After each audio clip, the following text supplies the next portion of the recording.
बिस्मिल्लाहिर्रहमानिर्रहीम। Today we will discuss the topic Hess's law and Born Haber cycle. आज मैं आपको सिखाऊंगा इसके अंदर बहुत सारे कॉन्सेप्ट्स और बहुत सारे एमसीक्यूज़ किस तरह से डेवलप होंगे इस टॉपिक में से और किस टाइप के एमसीक्यूज़ पास पेपर में आए हैं और अभी भी आने के चांसेस हैं। बड़ा ज़बरदस्त एंटीटेस्ट का लेक्चर है एक। तो देखते हैं, सबसे पहले मैं स्टार्ट करूँगा मेजरमेंट ऑफ एंथैल्पीज से कि एंथैल्पीज को कैसे मेजर किया जाता है। तो एंथैल्पीज को मेजर करने के दो मेथड्स हैं, one is experimental method, other is theoretical method. जो एक्सपेरिमेंटल मेथड है further classified into two categories, glass calorimeter and bomb calorimeter. इन दोनों डिवाइसेस के साथ, ये कैलोरीमीटर बेसिकली डिवाइस है जहां से हम एंथैल्पीज को मेजर करेंगे। दोनों ही डिवाइसेस बेसिकली एक्सपेरिमेंट करने के साथ हमें हेल्प करेंगे वैल्यू को कैलकुलेट करने में। और जो थ्योरेटिकल है, थ्योरेटिकल में हम पढ़ेंगे फिर यहाँ पे आगे फर्दर के कौन से दोनों मेथड है। जो थ्योरेटिकल है जहाँ पे एक्सपेरिमेंट नहीं किया जाता, तो उसमें एक हेसिस लॉ है और एक जो है method that is born-Haber cycle. तो ये दो मेथड होंगे जहाँ से, ये थ्योरेटिकल है, यहाँ एक्सपेरिमेंट नहीं करना होता, हमने सिर्फ कैलकुलेशन करनी होती है, मैथमेटिकल कैलकुलेशन, और आंसर सॉल्व कर लेंगे। कुछ डाटा आसान था, मैंने पहले से लिख लिया, मेमोरी बेस्ड लेक्चर है इसलिए मैंने लिख लिया ताकि आपको चीज़ें ज़्यादा से ज़्यादा कन्वे कर सकूँ। तो एक्सपेरिमेंटल में हमने कहा ग्लास कैलोरीमीटर, बॉम्ब कैलोरीमीटर। नाम से ज़ाहिर है ग्लास कैलोरीमीटर में ग्लास का अपरेटस है, बुक पे अपरेटस बना हुआ आपने देख लेना है, मटेरियल को याद रखना है। एक आउटर बीकर है, एक इनर बीकर है, दोनों बीकर के दरमियान कॉटन प्लग है जो इंसुलेटर का काम करती है। इनर वाले बीकर की हीट को बाई ट्रांसफर नहीं होने देगी। और इनर बीकर के अंदर हमें HCl और NaOH का सोल्यूशन लेंगे, ऊपर से लीड से उसको बंद कर देंगे और एक स्टरर और एक थर्मामीटर उसके अंदर लगा देंगे। थर्मामीटर का काम है चेंजिंग टेम्परेचर को मेजर करना और स्टरर का काम है शेक करना ताकि इनर मटेरियल को प्रॉपर मिक्स किया जाए और यूनिफॉर्म हीट को ट्रांसफ़र किया जाए। तो जो फॉर्मूला हम अप्लाई करेंगे ग्लास कैलोरीमीटर पे, वो ये मैंने पहले लिख दिया है। फॉर्मूला है Q हीट। हीट यहाँ पे मतलब है एंथैल्पी के बराबर लिया। आपको पता है पिछले लेक्चर में ऑलरेडी मैंने प्रूव किया हुआ है delta H is equal to QP at constant pressure. तो Q यहाँ पे हमने लिया, Q को हम मल्टीप्लाई करने जा रहे हैं M मैस ऑफ मटेरियल जो इनर बीकर के अंदर आप ऐड करेंगे, HCl और NaOH जितना भी मटेरियल ऐड करेंगे, एक न्यूमेरिकल भी बुक पे दिया हुआ है, उससे भी आप हेल्प ले सकते हैं। As for specific heat, what is specific heat? The heat required to rise 1 Kelvin temperature of 1 gram of given sample or substance। 1 gram given substance और सैंपल का 1 केल्विन टेम्परेचर बढ़ाने के लिए जितनी हीट चाहिए, that amount of heat is called specific heat. और water के लिए हीट 4.2 किलोजूल पर मोल होती है। हीट का यूनिट हीट एनर्जी है, तो एनर्जी का यूनिट किलोजूल पर मोल है। तो यहाँ पे फॉर्मूला लगाऊंगा M into S into delta T. Delta T thermometer से मेजर करेंगे हम change in temperature. Specific heat का ऑलरेडी हमें पता होता है, मैस भी मेजर्ड अमाउंट हम ग्लास कैलोरीमीटर में ऐड करते हैं। तो ये फॉर्मूला अप्लाई करते हैं तो हम हीट ऑफ प्रोसेस कैलकुलेट कर लेते हैं। और यहाँ पे जैसे मैंने एक एग्जांपल दी है, नीचे अगर मैथ फर्स्ट करें 1 ग्राम है और specific heat water aqueous material लेते हैं, HCl या NaOH एक्वस सोल्यूशन में होगा, तो वो 4.2 किलोजूल पर मोल एनर्जी होगी स्पेसिफिक हीट की, और ये हमारे पास स्पेसिफिक हीट होगा 4.2, और डेल्टा टी जो है इंटू 1, टेम्परेचर फर्स्ट करें 1 केल्विन चेंज हुआ, तो यहाँ पे हमारे पास जो हीट है that will B 4.2 kilojoule per mole. तो ये जो स्पेसिफिक हीट बोला है इसके यूनिट मुझे आपको बताने हैं। यूनिट बताने से पहले हमने ये देखना है कि इस प्रोसेस में हम बेसिकली किस टाइप की एंथैल्पीज को मेजर करते हैं। डेफिनेटली जो लिक्विड्स होंगे, सॉल्यूशंस होंगे, तो दो तरह की एंथैल्पीज हमारा टारगेट है। एंथैल्पी ऑफ न्यूट्रलाइजेशन जैसे बुक पे भी हमने कैलकुलेट किया, और एंथैल्पी ऑफ सॉल्यूशन, दोनों ही इस टेक्निक के साथ ग्लास कैलोरीमीटर की हेल्प से मेजर किए जाते हैं। और आपने याद रखना है कि इस टेक्निक में क्या चीज़ कांस्टेंट होती है। जैसे मैंने पहले बोला, pressure will be constant here. इस टेक्निक में एक्सटर्नल प्रेशर को मेंटेन किया होता है, कांस्टेंट लिया होता है सॉरी। अब यहाँ पे यूनिट पूछे जा सकते हैं आपसे कि स्पेसिफिक हीट के यूनिट क्या है। जैसे मैंने बोला स्पेसिफिक हीट, आप इस इक्वेशन को रीअरेंज कर लें। एस के लिए इक्वेशन को रीअरेंज करेंगे तो आप देखें कि क्यू ऊपर आ जाएगा over M into delta T आ जाएगा। M इस साइड पे, क्यू के नीचे, डेल्टा टी भी इससे। पहले इक्वेशन को ही मैंने एस के लिए रीअरेंज कर लिया।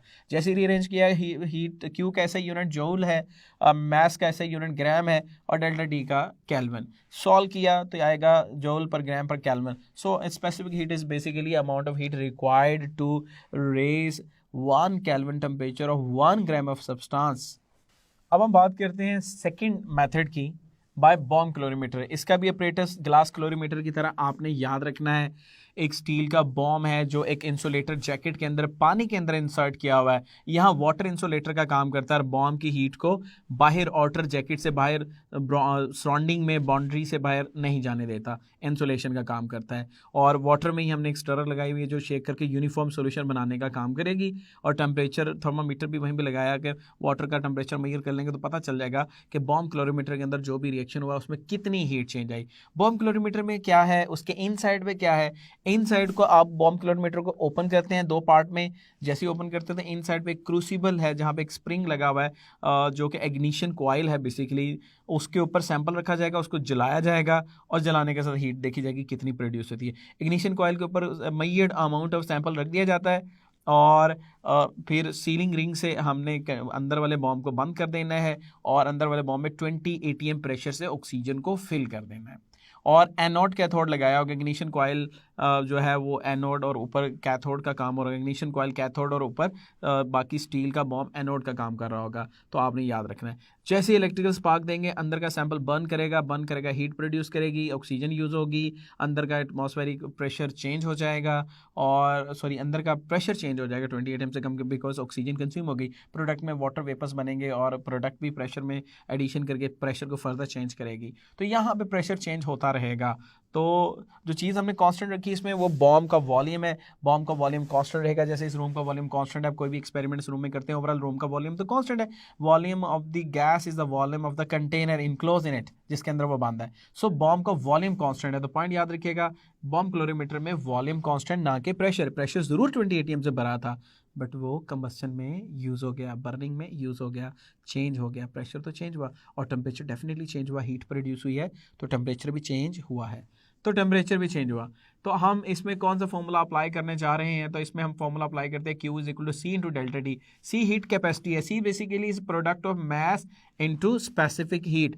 थोड़ा सा फर्क है स्पेसिफिक हीट में हीट कैपेसिटी में, क्या फ़र्क है आप गौर से सुनिएगा फिर आप खुद ही डिफरेंस कीजिएगा। स्पेसिफिक हीट ऑलरेडी बता चुका हूँ और अब इसको सुनिएगा। Heat capacity is amount of heat required to raise temperature of given substance by 1 kelvin. यहाँ क्या स्पेसिफिक हीट में क्या था, the heat required to raise 1 kelvin temperature of 1 gram of substance. यहाँ पे स्पेसिफिक अमाउंट ऑफ सब्सटेंस है 1 ग्राम, लेकिन यहाँ हीट कैपेसिटी अगर अमाउंट ऑफ सब्सटेंस फिक्स नहीं है तो आप स्पेसिफिक हीट की बजाय हीट कैपेसिटी उसको बोलते हैं। लाइक अगर मैंने एक बड़े बर्तन के अंदर पानी जो है आग के ऊपर रखा हुआ नीचे हीट करता जा रहा हूँ, चाह रहा हूँ कि वाटर का टेम्परेचर जो है वो 25 सेल्सियस से 26 सेल्सियस हो जाए, मुझे 1 सेल्सियस बढ़ गया, 1 सेल्सियस बढ़ने का मतलब 1 केल्विन बढ़ा तो 1 केल्विन, ये चेंज तो बराबर होती है ना। तो 1 केल्विन या 1 सेल्सियस टेम्परेचर बढ़ाने के लिए अब पूरे पानी की को ज़्यादा हीट देनी पड़ती है और वो है हीट कैपेसिटी। लेकिन अगर सिर्फ 1 ग्राम पानी लेता उसका 1 केल्विन टेम्परेचर बढ़ाने के लिए जो हीट देता थोड़ी सी लगती है, दैट इज स्पेसिफिक हीट। तो हीट कैपेसिटी आमतौर पर ज़्यादा होती है as compare to specific heat. Same इसके यूनिट्स ड्राइव करने हैं तो यूनिट ड्राइव करने या इक्वेशन को रीअरेंज करें, C के लिए Q ओवर डेल्टा T, जोल Q के ऐसे यूनिट जोल है केल्विन, सो जोल पर केल्विन और समटाइम किलो जूल पर केल्विन, इसको किलो जूल पर केल्विन में कन्वर्ट करके देख लेते हैं। तो ये यूनिट्स हैं यहाँ पे हीट कैपेसिटी के। ये टेक्निक अप्लाई होती है बॉम्ब कैलोरीमीटर के अंदर। तो यहाँ वॉल्यूम कांस्टेंट है, बात याद रखिएगा, MCQs में जब पूछूं तो आप गलत आंसर न दीजिएगा। अब बात करते हैं थ्योरेटिकल लॉ की और थ्योरेटिकली कैसे हम कैलकुलेट करते हैं। हेसिस लॉ बहुत इंपॉर्टेंट है, इसमें से बहुत सारे MCQs आते हैं क्योंकि जो एक्सपेरिमेंटली जो चीज़ों की हीट कैलकुलेट हो जाती है, जैसे बॉम्ब कैलोरीमीटर में एक बहुत अहम पॉइंट बताना भूल गया जो बताता हूँ कि किस टाइप का मटेरियल की यहाँ हीट कैलकुलेट की जाएगी, इंथैल्पी कैलकुलेट की जाएगी। तो इंथैल्पी ऑफ कंबस्शन कैलकुलेट की जाती है of food, fuel etcetera. Organic material हो सकता है, glucose, carbohydrate, bread, protein, carbohydrate, lipid, सबकी इंथैल्पी इस टेक्निक से मेजर की जाती है कंबस्शन से। और इसके अलावा पेट्रोल, डीजल, उसकी भी इंथैल्पी इसी टेक्निक से मेजर की जाती है। अल्कोहल 1 मोल लेके आप उसकी भी इंथैल्पी को यहाँ पे मेजर कर सकते हैं इसी प्रोसेस के साथ। तो अब बात करता हूँ बहुत इंपॉर्टेंट हेसिस लॉ। मैंने कहा जो एक्सपेरिमेंटली जिन सब्सटेंसेस की हीट को मेजर नहीं किया जा सकता उनके लिए थ्योरेटिकल अप्लाई करते हैं Hess's law of constant heat summation, which is very important. What is the basic statement of this law? It is total heat contents of a system will be constant from initial to final state if a reaction proceed in more than one step and you have to calculate enthalpy change of all these steps। दोबारा बताता हूँ, अगर एक reaction A से D तक गया है ये इसको हम कहेंगे is a direct step. A reactant था, फाइनल में डी प्रोडक्ट मिली। इस दौरान जो भी इंथैल्पी चेंज हुई उसको मैं लिख लेता हूँ डेल्टा एच एक्स, इसको कहते हैं इंथैल्पी ऑफ रिएक्शन। तो मैं कहूँगा enthalpy of reaction is basically summation. अब ये डायरेक्ट स्टेप की इंथैल्पी है, लेकिन हमें पता चला मैकेनिज्म को स्टडी करने के बाद कि रियल में ए पहले बी एक नई प्रोडक्ट थी इंटरमीडिएट, उसमें कन्वर्ट हुआ, बी एक नई प्रोडक्ट है सी इंटरमीडिएट, उसमें कन्वर्ट हुआ, और सी पे डी में गया। और हर स्टेप की अपनी ही एक इंथैल्पी होती है, H1 H2 एंड H3। तो मैं ये कह सकता हूँ अब इन सारे स्टेप की इंथैल्पी का समेशन कर लें, सम कर लें, जमा कर लें। जब सबको समेशन कर लेंगे, सम कर लेंगे, तो ये सारी वैल्यू क्या होगी, इस डेल्टा एच एक्स के इक्वल होगी। तो ये मैंने इक्वेशन लिखी। सो मैं ये कह सकता हूँ एंथैल्पी ऑफ अ रिएक्शन या एंथैल्पी ऑफ डायरेक्ट स्टेप, इसको डायरेक्ट स्टेप भी कहते हैं, ए से D. Enthalpy of direct step और enthalpy of reaction is summation of all enthalpies of all the steps which are by which a change takes place is called Hess's law। अब आपको I think बात clear हो गई है कि total reaction की enthalpy basically जितने भी स्टेप की एंथैल्पी है सबका सम कर लें तो ये दोनों वैल्यू प्रैक्टिकली बराबर होती हैं जब भी कभी हमने थ्योरेटिकली कैलकुलेशन की है। या हम एक एग्जांपल कार्बन मोनोऑक्साइड की एग्जांपल ले लेते हैं, उससे हम इस बात को और ज़्यादा क्लियर कर लेते हैं कि क्या ये बात सही है। इस साइड पे मैं एग्जांपल लेता हूँ। मैं कहता हूँ कि हमने कार्बन सॉलिड को रिएक्ट करवाया ऑक्सीजन गैस के साथ, तो प्रोडक्ट प्रोड्यूस हुई CO2 गैस। इस दौरान जो एंथैल्पी चेंज आई है, एंथैल्पी ऑफ रिएक्शन, आप इसको क्या लेते हैं डेल्टा एच आर या delta H x, unknown enthalpy delta H x H R कर लेते हैं, दैट इज -393.7 किलो जूल पर मोल। ये आई चेंज। अब हमें पता चला कि बेसिकली इसका अगर मैकेनिज्म देखें तो ये तो एक स्टेप का प्रोसेस है ही नहीं, ये तो दो स्टेप में हुआ है, like this, step 1 and step 2। Step 1 में कार्बन सॉलिड जो है पहले रिएक्ट किया है half mole of oxygen gas के साथ और इसने प्रोड्यूस किया है कार्बन मोनोऑक्साइड गैस, और जो इस दौरान एंथैल्पी चेंज हुई उसको डेल्टा H1 कह लेते हैं। और ये पता चला मेजरमेंट के बाद कि ये एंथैल्पी होती है -10.7 किलो जूल पर मोल। सेकेंड स्टेप के अंदर क्या हुआ, जो ऑलरेडी कार्बन मोनोऑक्साइड गैस बनी हुई है इसने हाफ मोल ऑक्सीजन के साथ गैस के साथ और फर्दर रिएक्शन किया और फाइनल प्रोडक्ट में कन्वर्ट हो गया, जिसको मैं डेल्टा H2 का नाम देता हूँ, दैट इज -283 किलो जूल पर मोल। तो ये 3 स्टेप, एक डायरेक्ट स्टेप दिखाया और 2 रियल में जब मैकेनिज्म देखा तो 2 स्टेप से रिएक्शन हुआ। तो हेसेस लॉ क्या कहता है, हेसेस लॉ ने सिंपल ये कहा जो डायरेक्ट स्टेप की एंथैल्पी है that is delta H R will be summation, यानी दोनों का सम कर लें, ऐड कर लें, जमा कर लें, उसके बराबर होगा। तो देख लेते हैं इस एंथैल्पी, ये एंथैल्पी जो दी हुई है प्रैक्टिकली हमने कैलकुलेट की वो है -3937.7 किलो जूल पर मोल। एंथैल्पी 1 है -10.7, एंथैल्पी 2 है -283। ले जी, इनको सम किया तो पता चला इस साइड पे भी वैल्यू जो है वो ही आती है माइनस।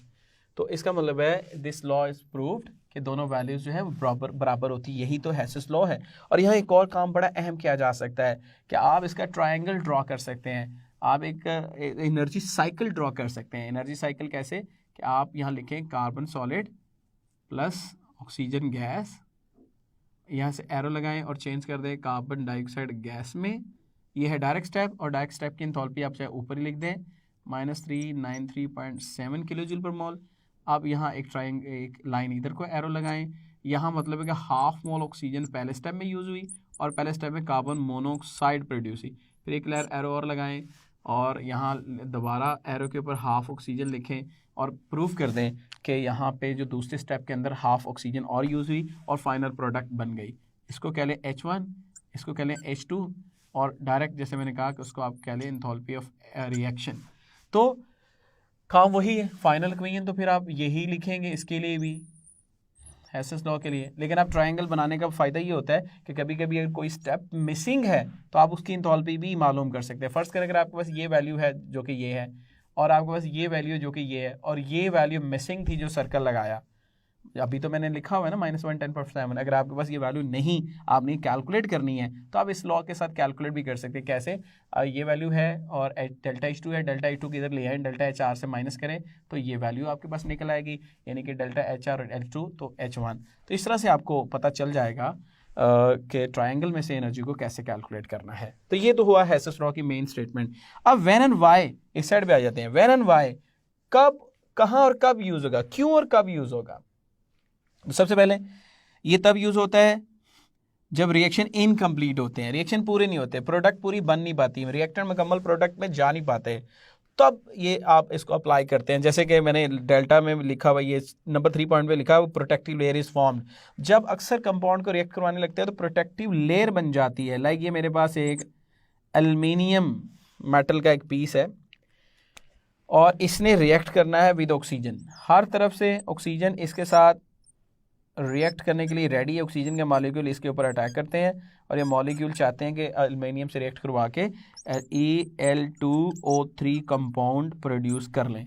लेकिन होता क्या है, जैसे एल्युमिनियम से रिएक्ट करता है तो एक प्रोटेक्टिव लेयर बन जाती है और एल्युमिनियम सारी की सारी रिएक्ट नहीं करती, बस अपर लेयर तो इस कंपाउंड में चेंज हो जाती है, लेकिन इनर एल्युमिनियम इस कंपाउंड में चेंज नहीं होती, जिससे क्या होगा कि रिएक्शन इनकम्प्लीट रहता है। एल्युमिनियम का भी यही हाल है और बोरॉन भी बोरॉन भी इसी तरह से करती है। B2O3 बन जाता है बोरॉन ऑक्साइड लेयर और वो भी बोरॉन को कंप्लीट रिएक्शन नहीं करने देता। जब रिएक्शन कंप्लीट नहीं हो रहे होते तब ये लॉ का यूज़ करते हैं, हेसेस लॉ और एंथैल्पी, ऐसे कंपाउंड की एंथैल्पी को मेजर किया जाता है। तो ये पॉइंट हुआ। ये पॉइंट नंबर 2 पे लिखा हुआ मल्टीपल स्टेप रिएक्शन।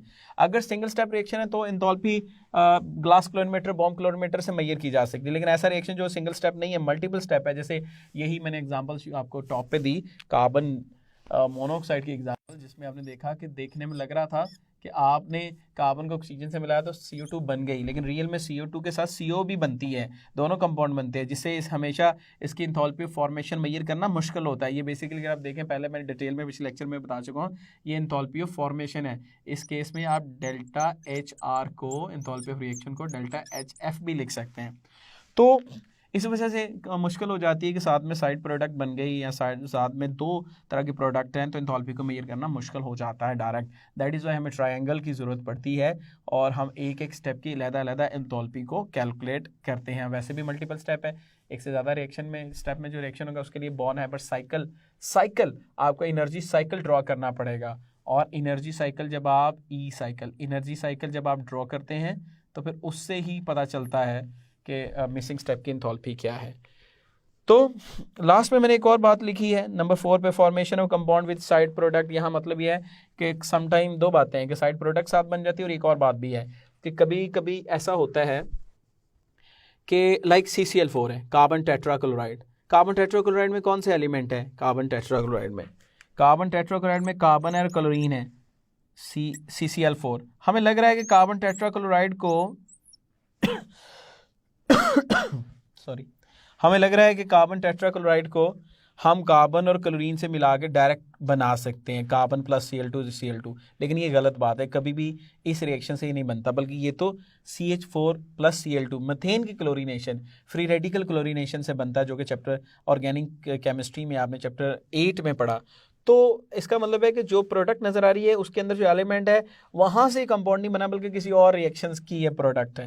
और कभी कभी ऐसे ही होता है कि किसी कंपाउंड को डिसइंटीग्रेट करना चाहते हैं। हमें लग रहा होता है यार ये एक कंपाउंड है, इसके अंदर A और B है, और हमें लग रहा है कि इसको ब्रेक करेंगे तो A अलहदा हो जाएगा, B अलहदा हो जाएगा, लेकिन ऐसा नहीं होता। उसके इंडिविजुअल एलिमेंट अलहदा नहीं होते, बल्कि कुछ और ही बन जाता है। A2B बन गया या AB2 बन गया, यानी जो हम सोच रहे थे इंडिविजुअल एलिमेंट नहीं बनते। दो कंडीशन हुई फिर, जो कंपाउंड बनाया जो उसके अंदर एलिमेंट है उनसे मिलके वो नहीं बना, और कभी किसी कंपाउंड को ब्रेक किया जो उसके अंदर एलिमेंट उनमें जाना चाहिए लेकिन उनमें नहीं गया, कुछ और में गया। ऐसे केसेस के अंदर भी हम हेसिस लॉ ही अप्लाई करते हैं, और ऐसे कंपाउंड की एंथैल्पी हम हेसिस लॉ से ही कैलकुलेट करते हैं। तो ये मैंने हेसिस लॉ की एक एग्जांपल दी। बाकी कुछ मैं MCQs आपसे MCQs की फॉर्म में कुछ बातें इससे पूछूंगा हेसिस लॉ से, और आपने फिर उनके आंसर्स करने हैं। नाउ हम बात करते हैं नेक्स्ट बॉर्न हाइबर साइकिल की। तो ये second way, theoretical way for the calculation of enthalpies. अब बॉर्न हाइबर साइकिल कब अप्लाई किया जाता है, इसका कुछ डाटा मैंने लिखा है, मेमोरी बेस्ड डाटा था, आपको बताऊं। अब ये तब अप्लाई किया जाता है कि जब साइक्लिक प्रोसेस हो। लाइक हमारे पास ये एक रिएक्टेंट है, A जो है वो B में कन्वर्ट हुआ, B जो है वो C में कन्वर्ट हुआ, और C जो वापस दोबारा A में कन्वर्ट हो गया। मतलब है जहाँ से चले वहीं आ गए। तो यहाँ पे एक पंजाबी में एक मिसाल भी है, वो आप जानते हैं, बट यहाँ पे आप बात याद रखिएगा कि रिएक्टेंट अगर A B में कन्वर्ट हुआ, B से C में कन्वर्ट हुआ, C से दोबारा A में कन्वर्ट हुआ, पहले स्टेप की इंथॉल्पी अगर H1 है, दूसरे स्टेप में इंथॉल्पी H2 है, तीसरे स्टेप में इंथॉल्पी H3 है, तो आप इन सबको सम कर लें, सबका समेशन। तो सबका समेशन करेंगे, that will be equal to 0। यही बॉर्न-हैबर साइकिल है कि if a reaction proceed in cyclic process then summation of enthalpies of all step is equal to 0, जिसको ऐसे लिखा जाता है। ये समेशन का साइन है और बिगड़ा हुआ एस लग रहा है, समेशन का साइन है डेल्टा H और ब्रैकेट में cyclic process is equal to 0। तो समेशन, इसका मतलब यहाँ पे यही हुआ कि आप ऐसा प्रोसेस जिसमें डेल्टा आप सारे स्टेप को जमा कर लेते हैं H1, H2 और H3, तो ये यहाँ पे एंथैल्पी जो है वो 0 के बराबर आएगी। तो ये है बॉर्न-हैबर साइकिल। तो बॉर्न-हैबर साइकिल को अप्लाई किया जाता है ख़ास तौर पर दो काम करने के लिए, लेटेस्ट एनर्जी ऑफ कंपाउंड्स को कैलकुलेट करने के लिए और formation, enthalpy of formation of compound को कैलकुलेट करने के लिए, दोनों के लिए सॉरी बॉर्न-हैबर साइकिल को अप्लाई किया जाता है। यहाँ जैसे एक रिएक्शन है, हमारा आज का टारगेट है, तो आपने ये देखना है कि इस टारगेट में इसको हम कैसे अप्लाई करेंगे, दोनों चीज़ें कैसे कैलकुलेट करेंगे। सोडियम सॉलिड है, इसको हाफ क्लोरीन मॉलिक्यूल से गैस से रिएक्ट करवाया तो सोडियम सॉलिड बन गया। तो आपको पता है कि ये एग्जैक्टली फॉर्मेशन की डेफिनेशन है, when one mole of a compound is form from its individual element standard condition at standard condition standard physical states, then this is called the enthalpy of formation. तो ये enthalpy of formation आएगी -411 kilojoule per मोल। ये enthalpy formation है, ये है direct step जो ऊपर मैंने डिटेल में बताया। अच्छा, बात ये है क्या ये डायरेक्ट स्टेप में ही बन जाएगा? तो आंसर है नो, ये तो मल्टीपल स्टेप प्रोसेस है, इसमें तो बहुत सारे स्टेप इन्वॉल्व है। अब देखना है कौन कौन सा स्टेप इन्वॉल्व है, यहाँ से स्टार्ट करते हैं। सोडियम जब भी कभी क्लोरीन गैस से रिएक्ट करने का लगता है, बहुत सारे काम पहले करता है। सबसे पहला काम उसने ये किया कि सबसे पहले सोडियम का एटम जो सॉलिड मेटल थी, मेटल एटम्स में चेंज हुई, एटमाइजेशन प्रोसेस हुआ, और ये इसकी एटमाइजेशन की वैल्यू मैंने लिखी +108 किलोजूल पर मोल। वैल्यूज आपको सारी आपने याद रखनी है, एमसीक्यूज में आती हैं। तो ये एंडोथर्मिक प्रोसेस है, यहाँ पे ये भी आपको पता चल गया। स्टेप 2 में जब ये एक एक एटम अलहदा हो गया है, तो कोई एक एटम का हमने टारगेट किया, एक एटम ने इलेक्ट्रॉन लूज किया, कीटाइन बना, और इलेक्ट्रॉन मोनोपॉजिटिव आयन कीटाइन बना, आयोनाइजेशन प्रोसेस हुआ, इलेक्ट्रॉन निकल गया, तो इसको कहते हैं डेल्टा HI ही, एंथैल्पी चेंज फॉर आयोनाइजेशन, और it is always endothermic process, हमेशा एनर्जी एब्जॉर्ब होती है। तो कितनी एनर्जी एब्जॉर्ब हुई? +496 किलोजूल पर मोल। ये वैल्यू को भी आपने याद रखना है फॉर सोडियम। ये आयन तैयार है अब सोडियम का। अब दूसरी तरफ देख रहे हैं क्लोरीन साइमल्टेनियसली क्या कर रही है। क्लोरीन का मॉलिक्यूल सबसे पहले ये डायटोमिक फॉर्म, एक पहले भी मैंने बताया, ये हाफ Cl2 का मतलब हरगिज ये नहीं है कि एक एटम, इसका मतलब है हाफ मोल, 3.01 10⁻23 मॉलिक्यूल्स। तो हाफ मोल मॉलिक्यूल को, हर मॉलिक्यूल को आपने ब्रेक किया, ब्रेक करके क्लोरीन एटम्स में चेंज कर लिया, एक एक एटम अलग कर लिया। तो इसको भी बोलते हैं enthalpy of atomisation of chlorine. ऊपर था एंथैल्पी एटमाइजेशन ऑफ सोडियम, तीसरे नंबर पे एंथैल्पी एटमाइजेशन ऑफ क्लोरीन, और इसको हम बॉन्ड एनर्जी भी कहते हैं, enthalpy change for bond energy, क्योंकि ये बॉन्ड डिसोसिएशन एनर्जी के बराबर है। तो ये वैल्यू होती है +121 किलोजूल पर मोल। कभी कभी ये भी पूछा जाता है what is bond dissociation energy of chlorine, तो आप आंसर दीजिएगा 121। ये भी एक एंडोथर्मिक प्रोसेस है। क्लोरीन का एटम बन चुका। अब ये जो इलेक्ट्रॉन जो सोडियम ने लूज किया था, यहाँ पे सोडियम ने एक इलेक्ट्रॉन लूज किया था, यहाँ पे ये वो इलेक्ट्रॉन जो है यहाँ क्लोरीन के एटम ने गेन कर लिया, और गेन करके क्लोराइड आयन बन गया। जैसे सोडियम आयन रेडी हुआ, अब क्लोराइड आयन भी रेडी है। अब इस दौरान इसको क्या बोलते हैं? इस एंथैल्पी को बोलते हैं, that enthalpy is called basically enthalpy electron affinity, enthalpy change for electron affinity. First electron affinity is always exothermic process. पर बहुत सारे लेक्चर में हमने डिटेल में बात जानी। तो ये वैल्यू है -349 किलोजूल पर मोल, इस वैल्यू को भी याद रखिएगा। अब दोनों आयंस रेडी हैं।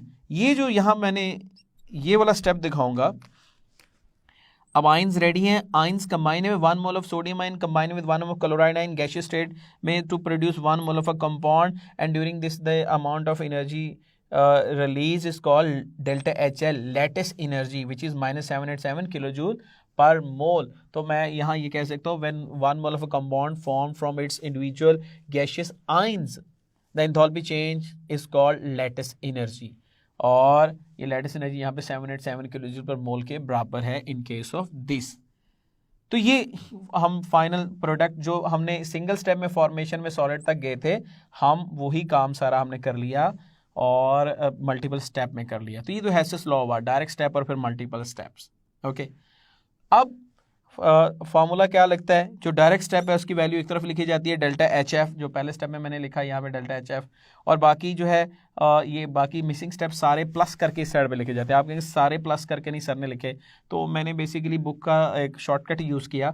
बुक में ये जो चारों पहले स्टेप हैं, पहले चारों स्टेप, ये सोडियम से सोडियम गैस एटम का बनना, फिर आयन का बनना, फिर क्लोरीन से एटम का बनना, क्लोरीन आयन का बनना, चारों स्टेप को मिला के डेल्टा HX लिखा जाता है। इससे चारों स्टेप को सम कर लें, ये पहली चार वैल्यू सम कर लें तो आंसर आता है 376 प्लस 376।